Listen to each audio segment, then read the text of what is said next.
is his name? Jesus.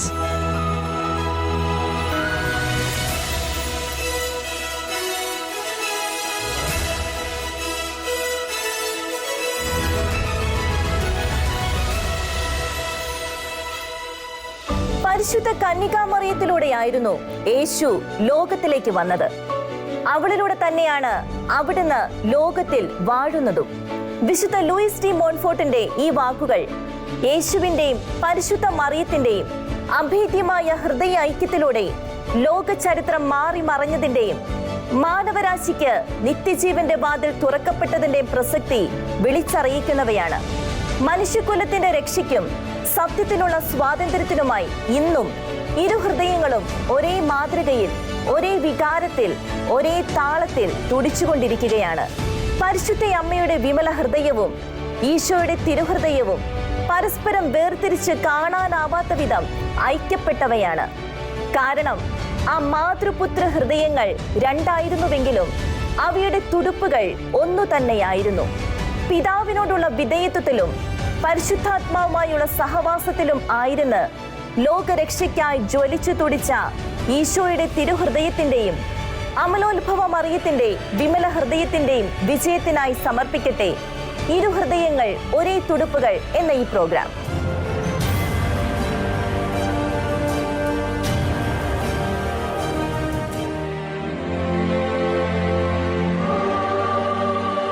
കന്യകയായിരിക്കെ ദൈവപുത്രന്റെ അമ്മയാകാനുള്ള സ്വർഗീയ പദ്ധതിയുമായി Gabriel ദൂതൻ തന്റെ അടുക്കൽ വന്നപ്പോൾ ദൈവിക പദ്ധതിയോട് സ്വതന്ത്ര സമ്മതമറിയിച്ച് മാനവരക്ഷയ്ക്കായുള്ള മഹാപദ്ധതിയോട് ആമേൻ പറഞ്ഞ നിമിഷം മുതൽ പരിശുദ്ധ മറിയത്തിന്റെ ഹൃദയ തുടിപ്പുകൾ തന്റെ പുത്രനിലൂടെ വെളിപ്പെടാനിരുന്ന ദൈവസ്നേഹത്തെ പ്രതിബിംബിക്കുന്നവയായി മാറ്റപ്പെട്ടു. യേശു മനുഷ്യരൂപം ധരിച്ച് പരിശുദ്ധാത്മാവിനാൽ കന്യകാ മറിയത്തിന്റെ ഉദരത്തിൽ ഗർഭം ധരിച്ച നിമിഷം മുതൽ മറിയത്തിന്റെ ശരീരത്തിൽ രണ്ട് ഹൃദയങ്ങൾ ഒരൊറ്റ ലക്ഷ്യത്തോടെ തുടിക്കാൻ ആരംഭിച്ചു. ഗർഭധാരണത്തിന്റെ കാലയളവ് അത്രയും ആ ഇരു ഹൃദയങ്ങളും തങ്ങളിൽ നിക്ഷിപ്തമായിരുന്ന ദൈവഹിതത്തിന്റെ പൂർത്തീകരണത്തിനായി പരസ്പര പൂരകങ്ങളായി തുടിച്ചുകൊണ്ടിരുന്നു.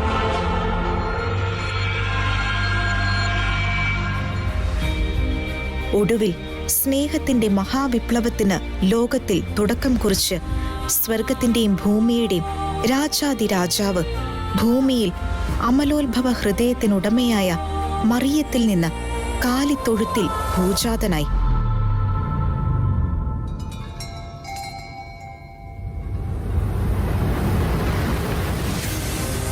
പരിശുദ്ധിയുടെയും സ്നേഹത്തിന്റെയും ദൈവഹിതത്തോടുള്ള സമ്പൂർണ്ണ സമർപ്പണത്തിന്റെയും വിളനിലങ്ങളായി അതുവരെ ഒരേ ശരീരത്തിൽ തുടിച്ചിരുന്ന ആ അമ്മയുടെയും മകന്റെയും ഹൃദയങ്ങൾ അന്നു മുതൽ ഒരേ ചേതോവികാരങ്ങളിൽ നയിക്കപ്പെട്ട് ഒരേ ദൗത്യത്തിനായി ഒരേ ആത്മാവിൽ രണ്ട് ശരീരങ്ങളിൽ തുടിക്കാൻ ആരംഭിച്ചു. യഥാർത്ഥ ദൈവമായിരിക്കെ തന്നെ യഥാർത്ഥ മനുഷ്യനുമായിരുന്ന യേശുവിൻ്റെയും ജന്മപാപത്തിന്റെ മാലിന്യം പോലും ഏശാതിരുന്ന അവിടുത്തെ അമ്മയുടെയും ഹൃദയങ്ങൾ പാപമൊഴികെ എല്ലാറ്റിലും എല്ലാ മനുഷ്യരെയും പോലെ വികാരങ്ങൾക്ക് വിധേയമായിരുന്നു. എന്നാൽ എല്ലാ മനുഷ്യരുടെയും ഹൃദയ തുടിപ്പുകൾ സ്വശരീരങ്ങളിൽ ജീവൻ നിലനിർത്താൻ ആണെങ്കിൽ ആ പരിശുദ്ധ ഹൃദയങ്ങൾ ഇന്നോളം തുടിക്കുന്നത് മനുഷ്യമക്കൾക്ക് മുഴുവൻ നിത്യജീവൻ നൽകാനാണ്.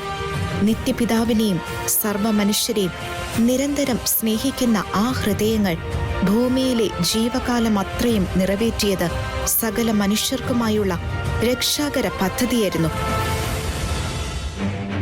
2000 വർഷങ്ങൾക്കപ്പുറം ഭൂമിയിൽ മനുഷ്യർക്കൊപ്പം അവരിൽ ഒരുവനായി ജീവിച്ച ദൈവപുത്രന്റെ ഹൃദയം മനുഷ്യ സംഭവങ്ങളെ എപ്രകാരം വീക്ഷിച്ചു എന്നും അവയോട് എപ്രകാരം പ്രതികരിച്ചു എന്നും മനുഷ്യബന്ധങ്ങളിൽ ആ ഹൃദയം പുലർത്തിയിരുന്ന ഊഷ്മളതയും അനന്യതയുമെല്ലാം ലോകത്തിന്റെ എല്ലാ അളവുകോലുകളെയും അതിലംഘിക്കുന്ന സമാനതകളില്ലാത്ത സ്നേഹത്തിന്റെ ചരിത്ര യാഥാർത്ഥ്യങ്ങളായിരുന്നു.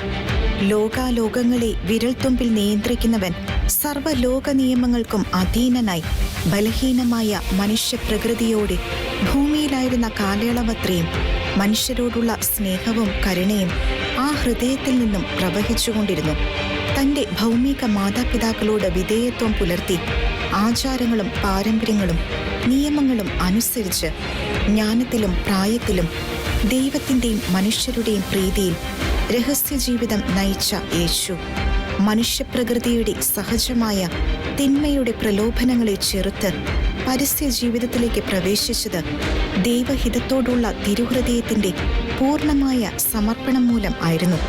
അവൻ നിങ്ങളോട് പറയുന്നത് ചെയ്യുവിൻ എന്ന വാക്കുകളോടെ തൻ്റെ പുത്രൻ്റെ ദൈവത്വത്തിനു മുന്നിൽ സ്വയം വിശ്വാസത്തോടെ സമർപ്പിക്കുകയും ഒപ്പം മനുഷ്യരുടെ നിസ്സഹായതകളിൽ തൻ്റെ പുത്രൻ്റെ പക്കൽ ഒരു അമ്മയുടെ സ്വാതന്ത്ര്യത്തോടെ മാധ്യസ്ഥ്യം വഹിക്കുകയും ചെയ്യുന്ന പരിശുദ്ധ മറിയത്തിൻ്റെ വിമല ഹൃദയത്തിൻ്റെ ശ്രേഷ്ഠതയാണ് കാനായിലെ കല്യാണ വിരുന്നിൽ വെളിപ്പെടുന്നത്. സ്വാർത്ഥതയുടെയും പ്രതികാരത്തിൻ്റെയും അധികാര മേൽക്കോയ്മയുടെയും ആർഭാടങ്ങളുടെയും ലോകങ്ങളിൽ പ്രജകളിൽ നിന്നും ഏറെ അകലത്തിൽ ജീവിച്ച ഭൗമിക രാജാക്കന്മാരിൽ നിന്നും ഏറെ വ്യത്യസ്തനായി സാധാരണക്കാരിൽ സാധാരണക്കാർക്കൊപ്പം നമ്മുടെ കർത്താവ് അവരുടെ ഹൃദയ വികാര വിചാരങ്ങൾ പങ്കിട്ടു. പാപികളും മനുഷ്യദൃഷ്ടിയിൽ അയോഗ്യരുമായിരുന്ന തൻ്റെ ശിഷ്യഗണത്തോടൊപ്പം ഉണ്ടും ഉറങ്ങിയും അവർക്ക് ജീവന്റെ വചസ്സുകൾ പകർന്നു അവരുമായി യേശു ഹൃദയബന്ധം സ്ഥാപിച്ചു. വിശക്കുന്നവർക്ക് അത്താണിയായും കരയുന്നവർക്ക് സാന്ത്വനമായും രോഗികൾക്ക് സൗഖ്യമായും വിലപിക്കുന്നവർക്ക് ആശ്വാസമായും മരിച്ചവർക്ക് ജീവനായും പാപികളോട് കരുണ കാട്ടിയും അഹങ്കാരികളെ ശാസിച്ചും ദുഷ്കർമ്മികളെ ശകാരിച്ചും സന്തോഷിക്കുന്നവർക്കൊപ്പം സന്തോഷിച്ചും സങ്കടപ്പെടുന്നവരോടൊപ്പം ദുഃഖം പങ്കിട്ടും ലോകം അന്നോളം കാണാത്തതും പിന്നീട് ഒരിക്കലും മറ്റാരിലും കാണാത്തതുമായ തൻ്റെ ശ്രേഷ്ഠ ഹൃദയത്തിൻ്റെ വിവിധ ഭാവങ്ങൾ അവിടുന്ന് ലോകത്തിന് വെളിപ്പെടുത്തി. ഒടുവിൽ സ്നേഹിതനാൽ ഒറ്റിക്കൊടുക്കപ്പെട്ടും സ്വന്തം ശിഷ്യനാൽ തള്ളിപ്പറയപ്പെട്ടും മരണത്തെ മുഖാമുഖം ദർശിച്ചപ്പോഴും ആ ഹൃദയത്തിൽ നിന്ന് മനുഷ്യരോടുള്ള സ്നേഹം ഒന്നു മാത്രമായിരുന്നു ബഹിർഗമിച്ചത്. അതിൻ്റെ അടയാളമായിട്ടായിരുന്നു ലോകത്തു നിന്നുള്ള വേർപാടിനു മുൻപായി സ്നേഹം മാത്രമായ തൻ്റെ ഹൃദയം പകുത്തു നൽകിക്കൊണ്ട് എന്നും മനുഷ്യർക്കൊപ്പമായിരിക്കുവാനായി അന്ത്യത്താഴവേളയിൽ അവിടുന്ന് പരിശുദ്ധ കുർബാനയ്ക്ക് അടിസ്ഥാനം ഇട്ടത്. ഒടുവിൽ മനുഷ്യപാപങ്ങൾക്ക് ശാശ്വത പരിഹാരമായി കുരിശിലെ ബലിവേദിയിൽ യാഗമായി മാറിയ യേശു മരിക്കുന്നതിന് മുൻപായി മനുഷ്യമക്കളോടുള്ള അതീവ സ്നേഹത്താൽ തൻ്റെ അമ്മയെ അവർക്കും അമ്മയായി നൽകി. മരണശേഷം കുത്തി തുറക്കപ്പെട്ട അവിടുത്തെ തിരുഹൃദയം ലോകത്തിന് വെളിപ്പെടുത്തിയത് സ്നേഹത്തിൻ്റെ ഏറ്റവും മഹത്തായ പ്രകടനമായിരുന്നു. ലോകത്തിലെ എല്ലാ മനുഷ്യരുടെയും ഹൃദയങ്ങളെ സ്വന്തം രക്തത്താൽ വിലയ്ക്ക് വാങ്ങിയ പരിശുദ്ധനും ശ്രേഷ്ഠനും നീതിമാനും സ്വർഗത്തിൻ്റെയും ഭൂമിയുടെയും അധിപനുമായ യേശുക്രിസ്തുവിൻ്റെ ഹൃദയത്തിൻ്റെ വിജയമായിരുന്നു കാൽവരിയിലെ ആ ബലിയിൽ സാക്ഷാത്കരിക്കപ്പെട്ടത്.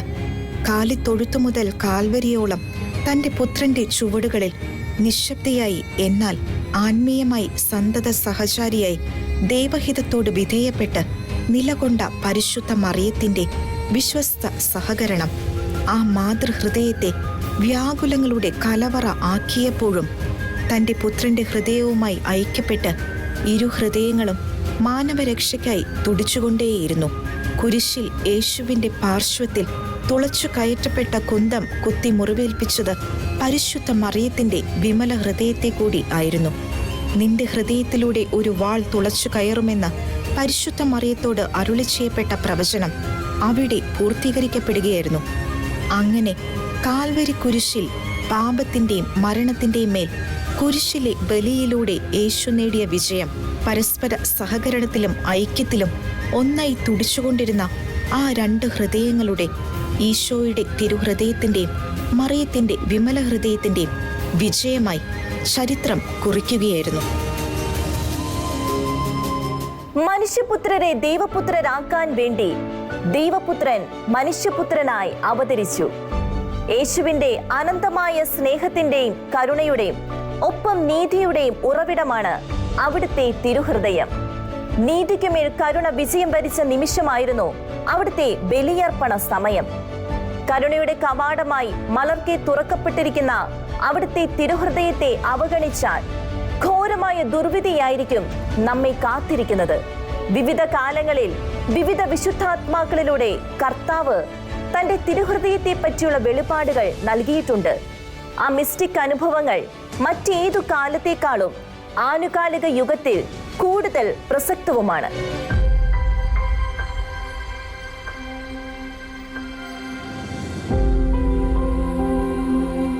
യേശുവിന്റെ തിരുഹൃദയത്തോട് പ്രത്യേകമായ അഭിനിവേശവും വിട്ടുപിരിയാനാകാത്ത ബന്ധവും പുലർത്തിയിരുന്ന ജർമ്മൻ മിസ്റ്റിക്കും ബെനഡിക്റ്റ് സന്യാസിനിയുമായിരുന്നു വിശുദ്ധ ജെർത്രൂദ്. യേശുവിന്റെ പാർശ്വത്തിലെ മുറിവിൽ ചേർന്നിരിക്കുവാനും അവിടുത്തെ ഹൃദയമിടിപ്പിന്റെ സ്പന്ദനം കേൾക്കുവാനും അനുഗ്രഹം സിദ്ധിച്ച ജെർത്രൂദ് മനുഷ്യാത്മാക്കളോടുള്ള അവാച്യമായ യേശുവിന്റെ സ്നേഹത്തിന്റെ തീവ്രത അനുഭവിച്ചറിയുകയും ചെയ്തു. ആ ഹൃദയത്തിലെ തിരുമുറിവിൽ നിന്ന് അവളുടെ ഹൃദയത്തിലേക്ക് മൂർച്ചയേറിയ അമ്പുപോലെ ഒരു പ്രകാശരശ്മി പുറപ്പെട്ട് അവളുടെ ഹൃദയത്തെ തുളയ്ക്കുന്നതായി അവൾക്ക് അനുഭവപ്പെട്ടു. മനുഷ്യപാപങ്ങളെ പ്രതി വീണ്ടും വീണ്ടും മുറിവേറ്റുകൊണ്ടിരിക്കുന്ന യേശുവിന്റെ ഹൃദയവേദന തിരിച്ചറിഞ്ഞ അവൾ തിരുഹൃദയത്തെ സമാശ്വസിപ്പിക്കുന്ന ഒരു ബലിയാത്മാവായി സ്വയം സമർപ്പിച്ചു.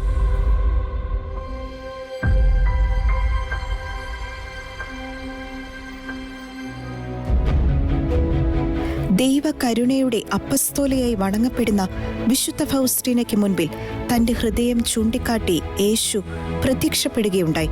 അവിടുത്തെ തിരുഹൃദയത്തിൽ നിന്നും രക്തത്തിന്റെയും വെള്ളത്തിന്റെയും നിറങ്ങളിൽ പ്രകാശരശ്മികൾ പുറപ്പെട്ടു. യേശു പറഞ്ഞു, മകളെ, കരുണാർദ്രമായ എന്റെ ഹൃദയം കാണുക. കരുണയുടെ ജ്വാലകൾ എന്നെ ചുട്ടുപൊള്ളിക്കുന്നു. ആത്മാക്കളിലേക്ക് അത് ചൊരിയുവാൻ ഞാൻ അഭിലഷിക്കുന്നു. തിരുഹൃദയത്തിൽ എരിയുന്ന പരിശുദ്ധ സ്നേഹത്തിന്റെ ജ്വാലയുടെ തീക്ഷ്ണത തിരിച്ചറിഞ്ഞ ഫൗസ്റ്റീന തന്റെ ഹൃദയം യേശുവിൽ ലയിച്ചു ചേർത്ത് ആത്മാക്കളെ ആ നിത്യാനന്ദത്തിലേക്ക് നയിക്കുവാൻ തീവ്രമായി അഭിലഷിച്ചു. കരുണയുടെ കവാടത്തിലൂടെ തന്റെ ഹൃദയത്തിലേക്ക് പ്രവേശിക്കുവാൻ വിസമ്മതിക്കുന്നവർ നീതിയുടെ വാതിലിൽ കൂടി കടന്നു പോകേണ്ടി വരുമെന്നും യേശു വിശുദ്ധ ഫൗസ്റ്റീനയ്ക്ക് വെളിപ്പെടുത്തി. അവിടുത്തെ നീതിയുടെ ഭയാനക ദിനം ആഗമിക്കുന്നതിന് മുൻപ് അവിടുത്തെ ഹൃദയത്തിൽ നിന്നും പ്രവഹിക്കുന്ന കരുണയുടെ കിരണങ്ങൾ സ്വന്തമാക്കി അവിടുത്തെ തിരുഹൃദയത്തിൽ അഭയം തേടണമെന്ന ഗൗരവമേറിയ സന്ദേശം ലോകം മുഴുവനെയും അറിയിക്കുവാനായി വിശുദ്ധ ഫൗസ്റ്റീനയും തുടർന്നുള്ള തന്റെ ജീവിതം ക്രിസ്തുവിന് ഒരു ബലിയായി സമർപ്പിച്ചു.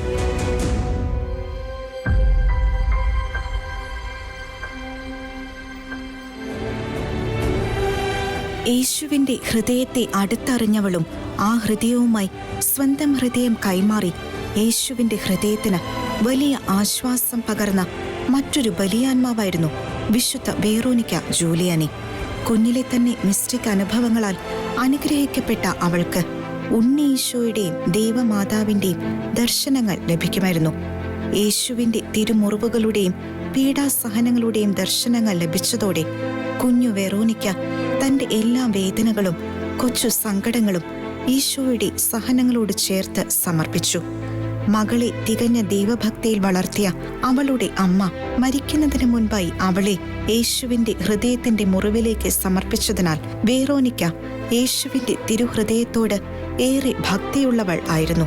ക്രിസ്തുവിന്റെ മണവാട്ടിയായി സ്വയം സമർപ്പിക്കുകയും അവിടുത്തെ ഹൃദയത്തിന്റെ വേദന പങ്കിടുന്നതിൽ സന്തോഷം കണ്ടെത്തുകയും ചെയ്ത അവൾ അവിടുത്തെ തിരുഹൃദയത്തിന് മുറിവുകൾ ഏൽപ്പിച്ചുകൊണ്ടിരുന്ന മനുഷ്യപാപങ്ങൾക്ക് പരിഹാരമായി തന്റെ ജീവിതം ബലിയായി സമർപ്പിച്ചു. അർദ്ധരാത്രിയിൽ മഞ്ഞിലൂടെ മുട്ടിന്മേൽ ഇഴഞ്ഞും കുരിശിന്റെ വഴി ചൊല്ലിയും കഠിനമായ ഉപവാസത്താൽ തിരുഹൃദയത്തെ സമാശ്വസിപ്പിച്ച അവളുടെ ഹൃദയത്തിൽ കുന്തത്താൽ കൊത്തി തുറക്കപ്പെട്ടപ്പോൾ ഉണ്ടായ യേശുവിന്റെ വേദനയുടെ അനുഭവം 500 പ്രാവശ്യം അനുഭവിക്കാൻ ഇടയായി. 5 പ്രാവശ്യം അവിടുത്തെ ഹൃദയത്തിലെ മുറിവിൽ നിന്നും പുറപ്പെട്ട ജീവന്റെ ഉറവയിൽ നിന്നും അവൾ പാനം ചെയ്തു. 15 പ്രാവശ്യം അവളുടെ ഹൃദയം യേശുവിന്റെ ഹൃദയരക്തത്താൽ കഴുകപ്പെട്ടു. അവളുടെ അഭൗമികമായ അനുഗ്രഹങ്ങളെയും മിസ്റ്റിക് അനുഭവങ്ങളെയും മറികടക്കുന്ന കൃപ ലഭിച്ച വേറൊരാൾ ദൈവമാതാവ് മാത്രമാണെന്നാണ് ലയോ 13 മാർപ്പാപ്പ വിലയിരുത്തിയത്. ഒടുവിൽ ആണികളാൽ തറയ്ക്കപ്പെട്ടും കുന്തത്താൽ കൊത്തപ്പെട്ടും യേശുവിന്റെ തിരുമുറിവുകൾ അവളുടെ കൈകളിലും കാലുകളിലും ഹൃദയത്തിലും പ്രത്യക്ഷപ്പെട്ടു. അവളുടെ മിസ്റ്റിക് അനുഭവങ്ങളെ പ്രതി അവളെ മുറിയിൽ പൂട്ടിയിട്ടെങ്കിലും പിന്നീട് അവ ദൈവികമാണെന്ന് തെളിയിക്കപ്പെട്ടു. തിരുഹൃദയത്തെ പ്രതിയുള്ള വെളിപാടുകൾ പരിശുദ്ധ അമ്മ പറഞ്ഞുകൊടുത്ത പ്രകാരം തന്റെ ഡയറിയിൽ അവൾ എഴുതുകയും ആ ഹൃദയത്തിലേക്ക് ലോകം മുഴുവൻ ആകർഷിക്കപ്പെടാനായി തിരുഹൃദയ പ്രേക്ഷിതയായി അവൾ സ്വയം സമർപ്പിക്കുകയും ചെയ്തു. നരകത്തെപ്പറ്റിയും അതിൽ പതിക്കുന്ന ആത്മാക്കളെപ്പറ്റിയും അവരെ പ്രതി കർത്താവിന്റെ ഹൃദയം അനുഭവിക്കുന്ന കൊടും വേദനയെപ്പറ്റിയുമുള്ള ദർശനങ്ങൾ വേറോനിക്കയെ ഹൃദയഭേദകമായ ദുഃഖത്തിൽ ആഴ്ത്തുകയും അവൾ ജീവിതം മുഴുവൻ പ്രാർത്ഥനയാക്കി മാറ്റുകയും ചെയ്തു. ഹൃദയങ്ങളുടെ അക്ഷരാർത്ഥത്തിലുള്ള കൈമാറ്റം വേറോനിക്കയും അവളുടെ നാഥനായ യേശുവും തമ്മിൽ ഇടയ്ക്ക് സംഭവിച്ചിരുന്നു. ഇപ്രകാരം യേശുവിന്റെ ഹൃദയം അവളുടെ ഉള്ളിൽ പ്രവേശിച്ചപ്പോൾ അവളുടെ ഹൃദയമിടിപ്പിന്റെ ശബ്ദം കേട്ട് ഭയന്ന സഹോദരിമാർ അവളുടെ ശരീര താപനില തണുപ്പിക്കുവാനായി വെള്ളത്തിൽ മുക്കിയതായും ആ വെള്ളം തിളച്ചതായും ചരിത്രം പറയുന്നു. മനുഷ്യരോടുള്ള സ്നേഹത്തെ പ്രതി കത്തി ജ്വലിക്കുന്ന യേശുവിന്റെ തിരുഹൃദയത്തിന്റെ ആ പ്രേക്ഷിത മരണത്തോളം ആ ഹൃദയത്തിന് ആശ്വാസം പകരുന്ന ജലധാരയായി തന്റെ ജീവിതം രൂപാന്തരപ്പെടുത്തി. മരിക്കുന്നതിന് തൊട്ടു മുൻപ് അവൾ പറഞ്ഞു, സ്നേഹം തന്നെ തന്നെ വെളിപ്പെടുത്തിയിരിക്കുന്നു. അതാണ് എന്റെ സഹനത്തിന്റെയും ആനന്ദത്തിന്റെയും കാരണം. എല്ലാവരോടും ഇത് പറയുക. മരണശേഷം ഏറെ മിസ്റ്റിക് അനുഭവങ്ങളിലൂടെ കടന്നുപോയ അവളുടെ ഹൃദയം മരണശേഷം പരിശോധിച്ചപ്പോൾ വളരെ അത്ഭുതകരമായ ഒരു പ്രതിഭാസം കണ്ടെത്തുകയുണ്ടായി. ക്രിസ്തുവിന്റെ ഹൃദയത്തെ മുറിവേൽപ്പിച്ചുകൊണ്ടിരുന്നതും തന്റെ ഹൃദയത്തിൽ മുറിവേൽപ്പിച്ചതുമായ ആയുധങ്ങളുടെ ചിത്രം അവൾ വരച്ച രേഖകളിൽ ഉള്ളതുപോലെ തന്നെ അവളുടെ ഹൃദയം പരിശോധിച്ചപ്പോൾ അതിൽ പതിഞ്ഞിട്ടുള്ളതായി വിദഗ്ധ സംഘം വിശദീകരണമില്ലാത്ത പ്രതിഭാസമായി വിവരിച്ചു. എല്ലാ കാര്യങ്ങളിലും ദൈവഹിതം എന്തെന്ന് തിരിച്ചറിയുന്നതിൽ പരിശുദ്ധ മറിയം തന്നെ സഹായിച്ചിരുന്നതായി വിശുദ്ധ വേറോനിക്ക ജൂലിയാനെ തന്റെ ഡയറിയിൽ കുറിച്ചിട്ടുണ്ട്. തിരുഹൃദയത്തിൽ നിന്നും തന്നെ അകറ്റാനായി പരിശുദ്ധ അമ്മയുമായുള്ള തന്റെ ബന്ധം വിച്ഛേദിക്കുവാൻ പിശാച് നേരിട്ട് പരീക്ഷണങ്ങളും പീഡനങ്ങളും തുറന്നുവിട്ടിരുന്നതായി അവൾ പറയുന്നു. അവൾ എഴുതി, പിശാചിന്റെ പ്രലോഭനങ്ങൾ ഉണ്ടാകുമ്പോൾ ഞാൻ അമ്മയെ വിളിക്കുകയും അമ്മയുടെ അടുക്കലേക്ക് ഓടുകയും അമ്മയുടെ മേലങ്കയ്ക്കുള്ളിൽ അഭയം തേടുകയും ചെയ്യുമായിരുന്നു. അമ്മയിൽ നിന്നാണ് ഞാൻ എല്ലാം പഠിച്ചത്. യേശുവിന്റെയും മറിയത്തിന്റെയും ഹൃദയങ്ങളോട് തന്റെ ഹൃദയത്തെ ബന്ധിപ്പിക്കുന്ന മിസ്റ്റിക് അനുഭവങ്ങളും അവൾക്ക് ലഭിച്ചു. വർണ്ണനാതീതമായ സ്നേഹപാരമ്യത്തിന്റെ ആ നിമിഷങ്ങളിൽ ദൈവഹിതം നിറവേറ്റാനുള്ള തിരുഹൃദയത്തിന്റെയും വിമല ഹൃദയത്തിന്റെയും സമാന ഭാവങ്ങളും ആ ഹൃദയങ്ങളെ പരസ്പരം ബന്ധിപ്പിക്കുന്ന സ്നേഹത്തിന്റെ തീവ്രതയും അവൾ അഗാധമായി ഗ്രഹിച്ചു.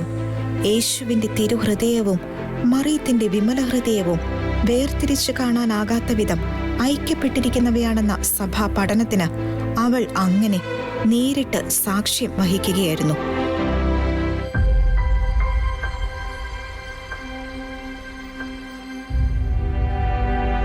തിരുഹൃദയത്തിന്റെ അപ്പസ്തോല എന്നറിയപ്പെടുന്ന വിശുദ്ധ മാർഗരറ്റ് മേരി അലക്കോക്കിലൂടെയാണ് തിരുഹൃദയ ഭക്തി സഭയിൽ പ്രചരിക്കാൻ ഇടയായത്. 1673 ഡിസംബർ 27 ദിവ്യകാരുണ്യ സന്നിധിയിൽ പ്രാർത്ഥിക്കുകയായിരുന്ന തന്റെ പ്രിയദാസിക്ക് മുന്നിൽ തിരുഹൃദയത്തിന്റെ വർണ്ണനാതീതമായ സ്നേഹാധിക്യം വെളിപ്പെടുത്തിക്കൊണ്ട് ദിവ്യനാഥൻ തന്റെ ഹൃദയ രഹസ്യം അവൾക്ക് തുറന്നുകാട്ടി.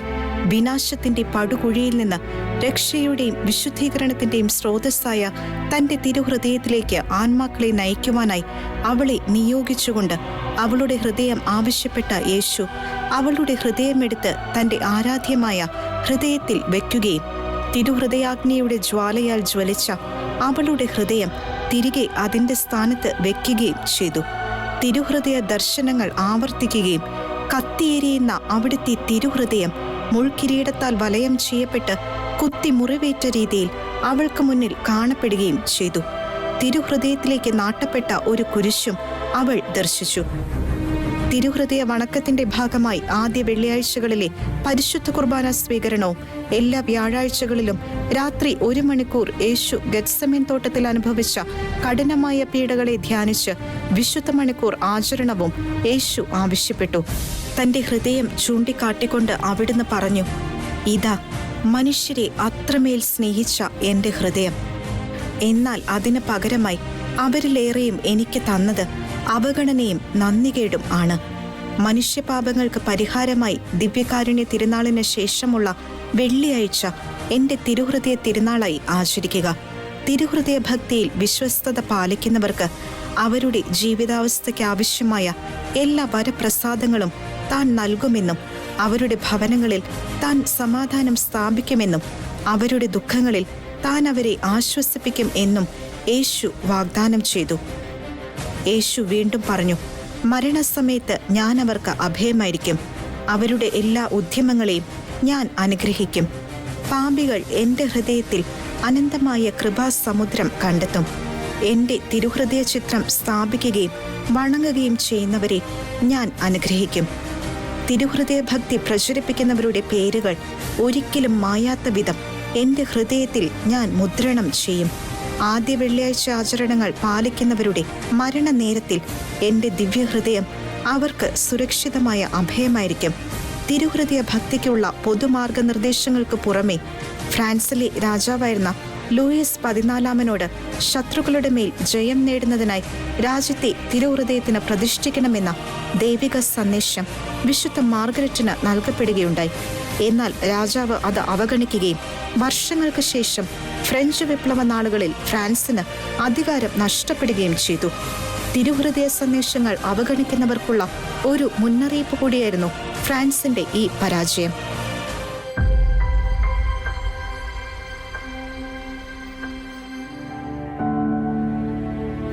ഫ്രാൻസിലെ പാരീസിൽ ഡോട്ടേഴ്സ് ഓഫ് ചാരിറ്റി എന്ന സന്യാസ സമൂഹത്തിലെ 24 വയസ്സുള്ള ഒരു നവസന്യാസിനിക്ക് ലഭിച്ച ദർശനം അനുസരിച്ച് സഭയിൽ പ്രചരിച്ച അത്ഭുത മെഡലിന്റെ രൂപവൽക്കരണത്തിൽ തിരുഹൃദയവും വിമലഹൃദയവും പ്രത്യേക സ്ഥാനം അലങ്കരിക്കുന്നവയാണ്. 1830 ജൂലൈ 18 നടന്ന ഒരു അസാധാരണ സംഭവത്തോടെയാണ് സംഭവകഥ ആരംഭിക്കുന്നത്. ആ രാത്രിയിൽ സിസ്റ്റർ കാതറിൻ ലെബോറയെ ഒരു കുട്ടി വിളിച്ചുണർത്തി മഠത്തിന്റെ ചാപ്പലിലേക്ക് നയിച്ചു.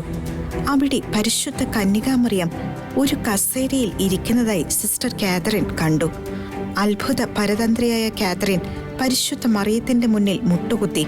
അവളുടെ കരങ്ങൾ അമ്മയുടെ മടിയിൽ വെച്ച് സംസാരിക്കാൻ തുടങ്ങി. അത് മണിക്കൂറുകളോളം നീണ്ടു. സംസാരത്തിനിടയിൽ മറിയം കാതറിനോട് ഞാൻ തിരികെ വരുമെന്നും ഒരു പുതിയ ദൗത്യം അവളെ ഭരമേൽപ്പിക്കുമെന്നും വാഗ്ദാനം ചെയ്തു.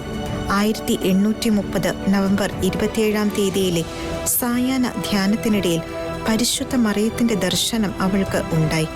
മെഡലിൽ ചിത്രീകരിച്ചിരിക്കുന്നത് പോലെ ഒരു ഗ്ലോബിന്റെ മുകളിലാണ് പരിശുദ്ധ മറിയം പ്രത്യക്ഷപ്പെട്ടത്.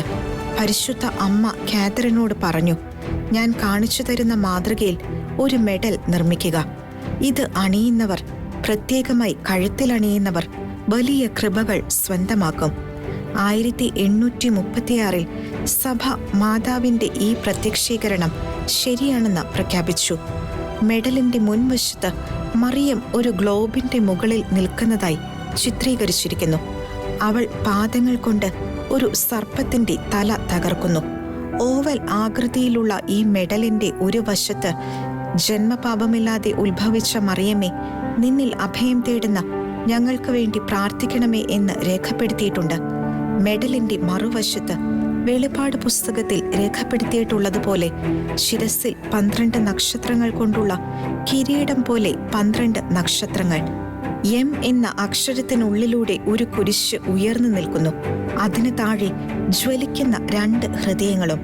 ഒരു ഹൃദയം മുള്ളുകളാൽ ചുറ്റപ്പെട്ടതും മറ്റൊന്ന് വാളിനാൽ പിളർന്നതും. എം എന്ന അക്ഷരം പരിശുദ്ധ മറിയത്തെ അമ്മയും മധ്യസ്ഥയുമായി വെളിപ്പെടുത്തുന്നു. കുരിശ് യേശുവിന്റെ രക്ഷാകരമായ കുരിശാണ്. 12 നക്ഷത്രങ്ങൾ ആദിമസഭയെ പടുത്തുയർത്തിയ 12 അപ്പസ്തോലന്മാരെ സൂചിപ്പിക്കുന്നു. ഇടതുവശത്തുള്ള ഹൃദയം ഈശോയുടെ തിരുഹൃദയമാണ്. വലതുവശത്തുള്ള ഹൃദയം പരിശുദ്ധ മറിയത്തിന്റെ അമലോത്ഭവ ഹൃദയമാണ്. തീജ്വാലകൾ യേശുവിൻ്റെ മാതാവിൻ്റെയും നമ്മോടുള്ള സ്നേഹത്തിൻ്റെ പ്രതീകങ്ങളാണ്.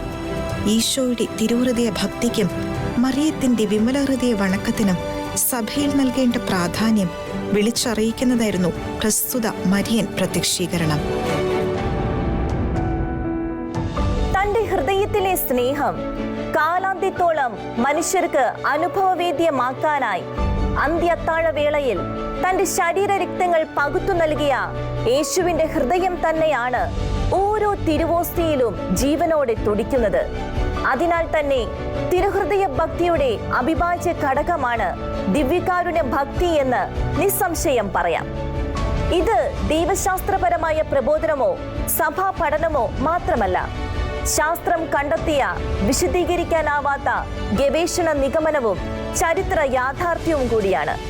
യുഗാന്ത്യം വരെ മനുഷ്യരോടൊപ്പം ആയിരിക്കുവാനും അനുദിനം തന്റെ സ്നേഹം അവരുമായി പങ്കുവയ്ക്കുവാനും യേശു സ്ഥാപിച്ച പരിശുദ്ധ കുർബാന എന്ന കൂദാശയിൽ ഓരോ തിരുവോസ്തിയും അവിടുത്തെ തിരുഹൃദയം തന്നെയായി രൂപാന്തരപ്പെടുന്നു എന്ന് വിശുദ്ധ മാർഗരറ്റ് മേരി അലൊക്കോക്ക് പറയുന്നു.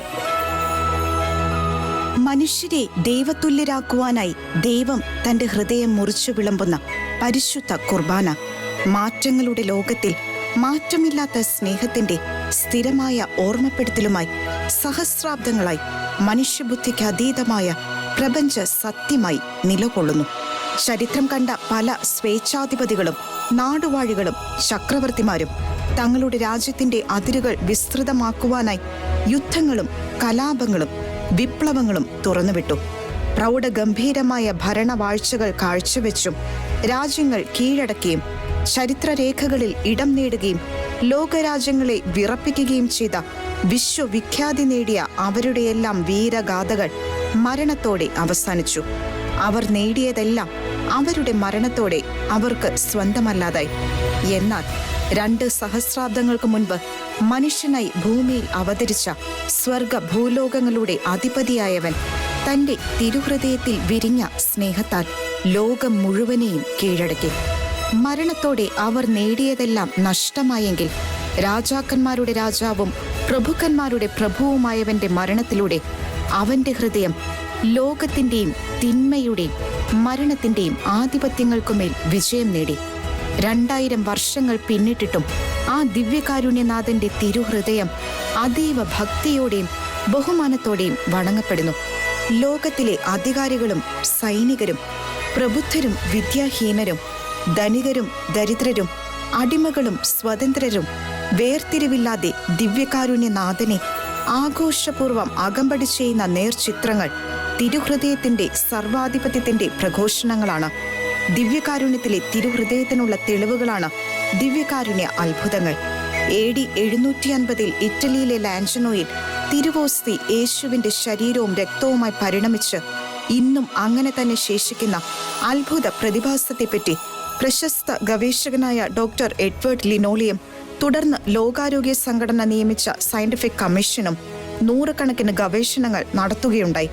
20-ാം നൂറ്റാണ്ടിൽ അർജന്റീനയിലും ദിവ്യകാരുണ്യ അത്ഭുതം സംഭവിക്കുകയും UN അവാർഡ് നേടിയിട്ടുള്ള പ്രശസ്തനും ഒപ്പം നിരീശ്വരവാദിയുമായിരുന്ന ഡോക്ടർ റിക്കാർഡോ കസ്റ്റാനിയോന് വിശദ പഠനങ്ങൾ നടത്തുവാനായി ദിവ്യകാരുണ്യ അത്ഭുതത്തിന്റെ തിരുശേഷിപ്പുകൾ വിട്ടുകൊടുക്കുകയും ചെയ്തു. ലോകത്തിന്റെ വിവിധയിടങ്ങളിൽ ഇപ്രകാരം റിപ്പോർട്ട് ചെയ്യപ്പെട്ട ഔദ്യോഗികമായി അംഗീകരിക്കപ്പെട്ട എല്ലാ ദിവ്യകാരുണ്യ അത്ഭുതങ്ങളുടെയും പഠനങ്ങളിലും പരസ്പരം അറിയാത്തവരും നിരീശ്വരവാദികളും യുക്തിവാദികളുമായ ശാസ്ത്രജ്ഞർ കണ്ടെത്തിയ എല്ലാ നിരീക്ഷണങ്ങളുടെയും നിഗമനങ്ങൾ ഒന്നു തന്നെയായിരുന്നു. അവ ഇപ്രകാരമായിരുന്നു: സാമ്പിളുകൾ AB പോസിറ്റീവ് രക്തഗ്രൂപ്പുള്ള മനുഷ്യൻ്റേതാണ്. തീവ്രമായി മർദ്ദിക്കപ്പെടുകയും ഹൃദയഭാഗത്തിൽ കുത്തി മുറിവേൽപ്പിക്കപ്പെടുകയും കഠിനമായ വേദന അനുഭവിക്കുകയും മരണകാരണമാകുന്ന മുറിവുകളും ക്ഷതങ്ങളുമേറ്റ് മരണവേദനയാൽ പുളയുകയും ചെയ്യുന്ന ഒരു മനുഷ്യന്റെ ജീവനുള്ള ഹൃദയമാംസ പേശികളാണ് അവയിൽ അടങ്ങിയിരിക്കുന്നത്. കുരിശുമരണത്തിന് വിധേയമാകുന്നവരെ പോലെ ആ ഹൃദയപേശികൾ തീവ്രമായ ക്ലേശങ്ങൾക്കും ശ്വസന തടസ്സത്തിനും വിധേയമായിട്ടുണ്ട്. ജീവനുള്ള കോശങ്ങൾ പ്രതികരിക്കുന്നത് പോലെ അവ പ്രതികരിക്കുന്നു. മരണനേരത്ത് യേശുവിനെ പുതപ്പിച്ചിരുന്ന ടൂറിൻ തിരുക്കച്ചയിലെ രക്തഘടനയും 8-ാം നൂറ്റാണ്ടിലെയും 20-ാം നൂറ്റാണ്ടിലെയും ദിവ്യകാരുണ്യ അത്ഭുതങ്ങളിലെ രക്തഘടനയും ഒരേ മനുഷ്യൻ്റേതാണെന്ന കണ്ടെത്തൽ തിരുവോസ്തിയിൽ തുടിക്കുന്നത് യേശുവിന്റെ തിരുഹൃദയത്തിലെ ജീവനുള്ള പേശികളാണെന്ന് അസന്നിഗ്ധമായി പ്രഖ്യാപിക്കുന്നു. ഇന്നും വണക്കത്തിലുള്ള യേശുവിന്റെ ജീവനുള്ള ഈ ഹൃദയപേശികൾ യേശുവിന്റെ തിരുഹൃദയത്തെ ലോകത്തിനു മുൻപിൽ തുറന്നു കാട്ടുകയാണ്. ലോകം മുഴുവനെ പ്രതിയുള്ള സ്നേഹത്താൽ തുടിക്കുന്ന അവിടുത്തെ ജീവനുള്ള തിരുഹൃദയം തന്നെയാണ് പരിശുദ്ധ കുർബാന എന്ന് സ്ഥിരീകരിക്കുകയാണ്.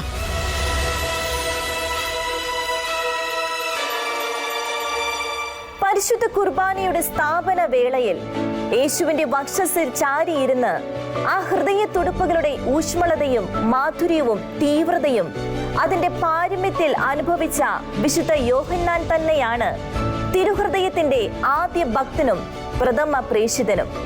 അവിടുത്തെ ഹൃദയസ്പന്ദനത്തിന്റെ ആഴങ്ങൾ ഗ്രഹിച്ച യോഹന്നാൻ ദൈവമാതാവായ മറിയത്തെ പിറ്റേ ദിവസം തന്നെ സ്വന്തം അമ്മയായി സ്വീകരിക്കുന്നതും വിശുദ്ധ ഗ്രന്ഥം വിവരിക്കുന്നു. ദൈവപുത്രന്റെ തിരുഹൃദയത്തിന് ഭൂമിയിൽ സാന്ത്വനം പകർന്നവളും കാലിക്കൂട് മുതൽ കാൽവരിയോളം തന്റെ ദിവ്യസുതന്റെ ഹൃദയ വികാരങ്ങളും വിചാരങ്ങളും അനുഭവിച്ചവളും കുരിശിലെ പുത്രന്റെ ബലിയോട് ചേർത്ത് സ്വയം ബലിയായവളുമായിരുന്നു പരിശുദ്ധ മറിയം. യേശുവിന്റെയും മറിയത്തിന്റെയും ഹൃദയങ്ങളോടുള്ള ഭക്തിയുടെ പിതാവെന്നും അപ്പസ്തോലനെന്നും വിശുദ്ധ പിയൂസ് 10 പാപ്പ വിശേഷിപ്പിച്ച വിശുദ്ധ ജോൺ യൂതസ് ഇപ്രകാരം പറയുന്നു: ദൈവം പരിപൂർണമായി സംയോജിപ്പിച്ചതിനെ നിങ്ങൾ ഒരിക്കലും വേർപിരിക്കരുത്. യേശുവിനെ കാണുന്നവരെല്ലാം മറിയത്തെ കാണത്തക്ക വിധത്തിൽ യേശുവിന്റെയും മറിയത്തിന്റെയും ഹൃദയങ്ങൾ പരസ്പരം ബന്ധപ്പെട്ടിരിക്കുന്നു. യേശുവിനെ സ്നേഹിക്കുന്നവർ മറിയത്തെയും സ്നേഹിക്കുന്നു. മറിയത്തെ ആദരിക്കുകയും മഹത്വപ്പെടുത്തുകയും ചെയ്യുന്നവർ യേശുവിനെ ആദരിക്കുകയും മഹത്വപ്പെടുത്തുകയും ചെയ്യുന്നു. എന്തെന്നാൽ മറിയത്തിന്റെ ഹൃദയം യേശുവിനായി സമ്പൂർണമായി പ്രതിഷ്ഠിക്കപ്പെട്ടിരിക്കുന്നു.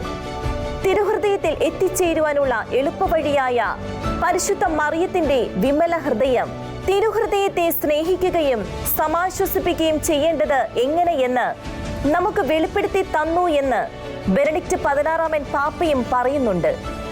യേശുവിന്റെ ഹൃദയത്തിന്റെ ശ്രേഷ്ഠ രഹസ്യങ്ങൾ വെളിപ്പെടുത്തപ്പെട്ട വിശുദ്ധ യോഹന്നാൻ ദൈവസ്നേഹത്തിന്റെ പ്രേഷിതനായി രൂപാന്തരപ്പെട്ടു. ആ ഹൃദയ രഹസ്യങ്ങൾ ഗ്രഹിച്ച മിസ്റ്റിക്കുകൾക്ക് അവിടുത്തെ ഹൃദയത്തിൽ സ്വയം ലയിച്ചു ചേരണമെന്നും ലോകം മുഴുവനെയും ആ സ്നേഹക്കടലിൽ ആഴ്ത്തണം എന്നുമല്ലാതെ മറ്റൊരു ചിന്തയും ഉണ്ടായിരുന്നില്ല. കുത്തി തുറക്കപ്പെട്ട ആ തിരുഹൃദയത്തെ മുറിവേൽപ്പിച്ചുകൊണ്ടിരിക്കുന്ന മനുഷ്യരുടെ അവഗണനയ്ക്കും നിന്ദനങ്ങൾക്കും പരിഹാരം ചെയ്യുന്ന തിരുഹൃദയ പ്രേഷിതരായി നമുക്ക് രൂപാന്തരപ്പെടാം.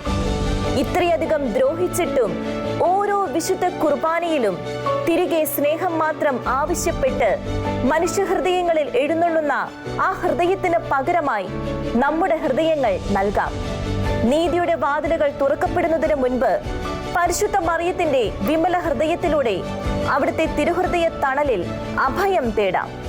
ഈശോയുടെ തിരുഹൃദയത്തെ ആശ്വസിപ്പിക്കുവാൻ ആദ്യവെള്ളി ആചരണവും അമ്മയുടെ വിമല ഹൃദയത്തെ ആശ്വസിപ്പിക്കാൻ ആദിശനി ആചരണവും മുടക്കം വരുത്താതെ അനുഷ്ഠിക്കാം. എല്ലാ രാജ്യങ്ങളിലും കുടുംബങ്ങളിലും ഹൃദയങ്ങളിലും മറിയത്തിന്റെ വിമല ഹൃദയത്തിലൂടെ ക്രിസ്തുവിന്റെ തിരുഹൃദയം വിജയിക്കട്ടെ. നമുക്ക് പ്രാർത്ഥിക്കാം. യേശു ക്രിസ്തുവിന്റെ ദിവ്യകാരുണ്യ ഹൃദയമേ, മറിയത്തിന്റെ വിമല ഹൃദയത്തിലൂടെ അങ്ങയുടെ രാജ്യം വരുമാറാകട്ടെ. ആമേൻ.